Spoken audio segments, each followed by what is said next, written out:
এই যে বেগুনগুলো সেদিন আপনাদের সাথে শেয়ার করেছিলাম, আজকে দেখুন ঠিক কত বড় বড় হয়েছে। দুটো গাছ হয়েছে এরকম পার্পল বেগুনের, আর বাকি দুটো হয়েছে সাদা। এটাতেই বেশি হয়েছে, 4টে আপাতত দেখা যাচ্ছে। দেখি সাদাগুলো কীরকম হয়েছে। এখানে যে সাদাটা আছে সেটাও আমি দেখলাম যে আজকে এটা বেশ একটা বড় হয়েছে। আর অন্যগুলোতে ফুল এসেছে কিন্তু এখনও ওটাতে ফল হয়নি। লঙ্কাগুলো তো প্রচুর প্রচুর ফুল, এই যে পুরো ভরে আছে ফুলে। এখানে এটাতেও হয়েছে, এটাতেও হয়েছে। হ্যাঁ হ্যাঁ, সঞ্চিতা নানুর গাছেও হয়েছে প্রচুর ফুল, এটাতেও হয়েছে। আর এই যে বললাম কালকে যে শাকগুলো তুলে নেওয়া হয়েছে, এটা পুরো ফাঁকা, যত ছিল পুরোটাই তোলা হয়েছে। বাকি যে পালং শাকগুলো দেখুন ঠিক কতটা বড় হয়েছে।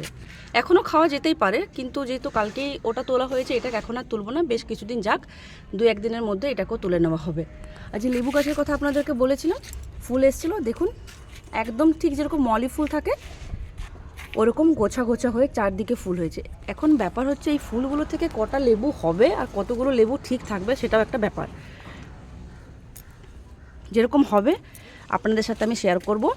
আর আপনারা কীরকম টাইপের ভিডিও দেখতে চান সেটা একবার কমেন্ট করে আমাকে জানাবেন, তাহলে আমি সেরকম ভিডিও আপনাদের সাথে শেয়ার করতে পারবো। ভিডিওটি ভালো লাগলে লাইক করবেন, শেয়ার করবেন, আর আমাদের চ্যানেলটিকে সাবস্ক্রাইব করে আমাদের পাশে থাকবেন। দেখা হচ্ছে পরের ভিডিওতে।